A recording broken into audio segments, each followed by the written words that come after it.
అన్ని సంఘాల సమాహారం కాబట్టి బ్రాహ్మణ ఈ బాస్ అనేటువంటి వ్యవస్థ వాళ్ళ సలహాలు ముందు మేము పరిగణలో తీసుకున్నాము. ఇక్కడ ఒక విషయం బాస్ అనేటువంటి చీఫ్ కోఆర్డినేటర్ ఇవాళ క్లియర్ చేశారు. మొన్న ఇంతకుముందు కూడా చెప్పారు, ఇవాళ కూడా చెప్పారు. సంఘాలు చేస్తున్న కార్యక్రమాల్లోకి మన బాస్ అనేటువంటి వ్యవస్థ దొరబడదు, అది అందరూ గుర్తించాలి. అలాగే బాస్ ఏర్పాటు చేసినటువంటి ఈ వాట్సాప్ గ్రూపుల్లో బాస్లో మీ దగ్గర సంఘాల్లో పనిచేస్తున్న వ్యక్తులు దీంట్లోకి రావటం వల్ల మీ దగ్గర సంఘాల్లో ఉన్న మెంబర్స్ని బాస్ తీసుకోవట్లేదు.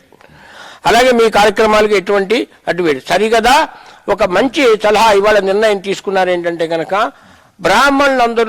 అందరూ కూడా సంఘాల్లో చేరి సంఘంలో లేని బ్రాహ్మణులు ఉండకూడదు. తెలంగాణ రాష్ట్రంలోనే ఒక నిర్ణయం తీసుకోవడం జరిగింది ఇవాళ.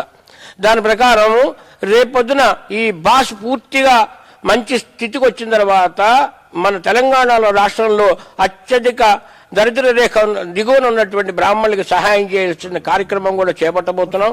వాళ్ళ ఆరోగ్యానికి వాళ్ళ చదువు కోసం కూడా ఇవి అప్లికేషన్స్ కూడా సంఘాల ద్వారా తెప్పించుకుని వాళ్ళకి సహాయం చేస్తాం. సంఘాలు బలోపేతం కావాల్సిన విషయాల గురించి ఇవాళ చాలా మంది వక్తలు మాట్లాడారు. ఆ విధంగానే జరుగుతుంది. అలాగే మన రాబోయే రోజుల్లో యువకులు లేకుండా సంఘాలు ఉండకూడదని నిర్ణయం తీసుకున్నారు.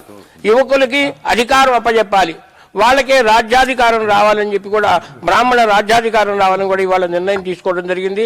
దానికోసం మార్చి 4వ తారీఖున యువ సమ్మేళనం ప్రిపరేటరీ మీటింగ్ పెడుతున్నాం. ఆ తర్వాత భారీ ఎత్తున ఒక మీటింగ్ పెట్టాలనుకుంటున్నాం. అలాగే మార్చి 11వ తారీఖున కానీ 12వ తారీఖు కానీ మహిళా మూర్తులతో ఒక సదస్సు ఏర్పాటు చేయాలని కూడా నిర్ణయం తీసుకున్నాం. అలాగే దీన్ని రిజిస్టర్ చేసి త్వరలో ఒక ట్రస్ట్ ఏర్పాటు చేసి ఒక బ్యాంక్ అకౌంట్ ఓపెన్ చేయాలని కూడా ఇవాళ నిర్ణయం తీసుకోవడం జరిగింది.